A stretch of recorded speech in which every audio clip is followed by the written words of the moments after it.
You're lying in bed staring at the ceiling, the glow of the alarm clock the only light in the room. It's 5:30 a.m., or maybe it's 4:45 a.m. And you're doing that mental calculation you do every single morning. You count the years. You count the dollars. You think about the balance in your 401k, and then you look at the massive, towering number that financial experts say you need to stop working. They throw around numbers like 1 million, 2 million, 3 million, and it just feels impossible. It feels like you're running a marathon where the finish line keeps getting moved back. Every time you hit a mile marker, you work hard, you save what you can. Maybe you skip the vacation or drive that car that's a little too old, and yet, that freedom number feels like it's on the moon. You feel trapped in this cycle of earning just to survive, with the actual living part constantly pushed off into a vague, distant future that might never actually arrive. It's exhausting, isn't it? It's a quiet kind of stress that sits in the back of your mind while you're sitting in traffic, or answering emails for the 10th time today. I was staring at a spreadsheet the other day, just running the numbers on a standard retirement plan, and I started getting that same tight feeling in my chest. The numbers just didn't work. The gap between where we are and where we're supposed to be was so wide it felt absurd. My name is Zion Invest, and I spend way too much time thinking about money, financial psychology, and why some people seem to effortlessly build wealth while others stay stuck in the same financial patterns for decades. And as I was looking at those numbers, I realized something that completely shifted my perspective. We have been conditioned to believe that we need this massive pile of cash to survive. But what if the math we've been taught is based on a fear of running out, rather than the reality of how life actually works? What if I told you that for a huge portion of the population, the number isn't $1 million? What if the number is actually half of that? Today, we're going to look at why $500,000 might be all you actually need to walk away, and why the math behind it is so counterintuitive that most people refuse to believe it. Let's start by dismantling the biggest obstacle standing in your way, the $1 million myth. We've all heard it. You see it on the covers of magazines. You hear it from the guy in the suit selling financial products. You need $1 million to retire. But have you ever stopped to ask where that number comes from? Because it's actually pretty arbitrary when you dig into it. It's a nice, round, scary number. It sounds impressive. But here's the thing, that number is usually calculated based on replacing 80% or 90% of your current income. That calculation assumes that you are going to live exactly the same life in retirement as you are right now, with the same mortgage, the same commuting costs, the same work clothes, and the same expensive habits. But think about that for a second. When you stop working, your expenses change drastically. You aren't putting gas in the car to drive to an office every day. You aren't buying lunch out because you forgot to pack a meal. You aren't buying suits or dry cleaning or paying for childcare because you're actually home to watch your kids. The $1 million myth assumes that your spending is static, that it's a fixed line that never goes down, but that is just not how human beings operate. When you control your time, you have the ability to control your spending in a way you simply can't when you're locked into a 9-to-5. I have a friend.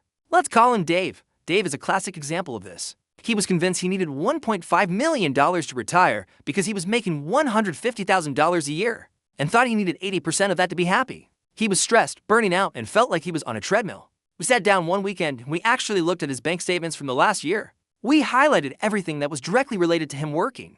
The second car he kept just for the commute. The takeout coffee because he was always running late. The convenience meals because he was too tired to cook after a 10-hour day. When we stripped all of that away, just the cost of working, his actual needed income dropped by almost 40%. It was mind-blowing to him. He realized his number wasn't based on what he needed to live. It was based on maintaining a lifestyle that he didn't even enjoy. This brings us to the first major shift in thinking.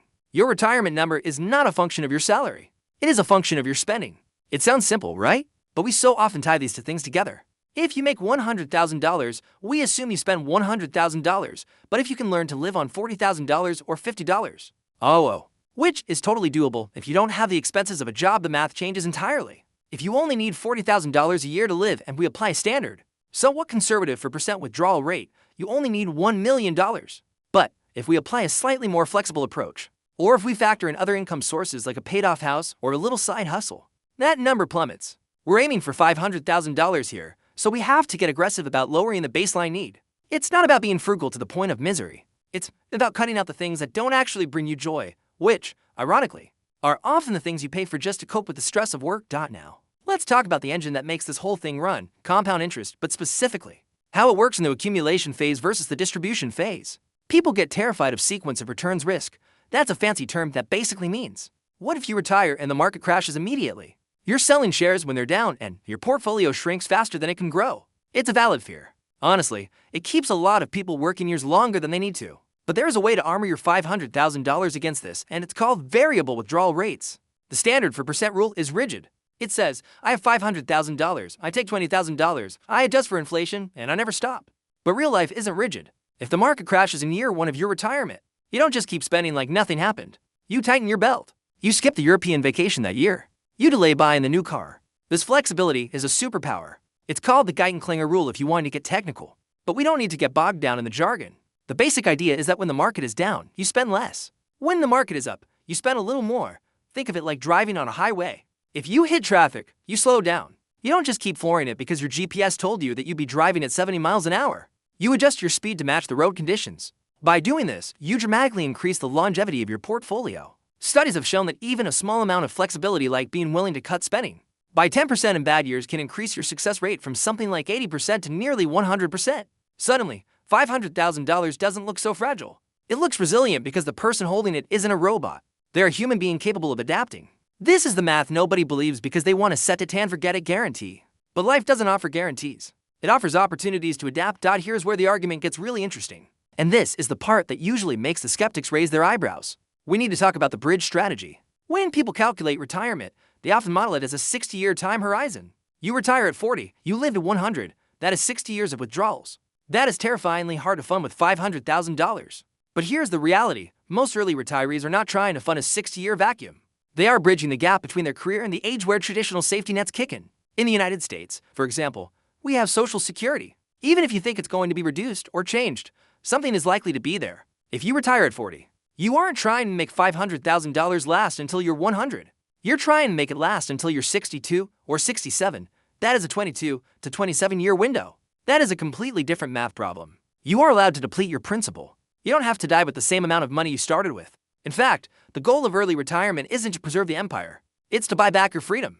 Let's say you're 40. You have $500,000. You need $40,000 a year to live. Social Security at 67 might only give you $25,000 a year in today's dollars. But that bridges a massive gap. You only need to cover the full $40,000 for 27 years. You can structure your withdrawals to be higher in the early years, knowing that the safety net is coming. It's like walking across a canyon. You don't need to jump the whole thing at once. You just need to get to the other side where the bridge is waiting. This psychological shift, realizing that you don't need to generate infinite income forever, just for a specific season of life, makes $500,000 look like a king's ransom. Let me give you a concrete example of how this plays out. Because numbers on a page are dry, but a scenario feels real. Imagine a couple, Sarah and Mike. They are 45 years old. They have lived reasonably well, saved diligently, and they have $500,000 in low-cost index funds. They also own a modest home that is almost paid off. They decide they're done with the corporate grind. They quit their jobs. In year one, the market is flat. They withdraw $25,000 to cover property taxes, food, and utilities. Since their house is paid off, they don't have a mortgage. They spend their time gardening, hiking, and cooking low-cost hobbies.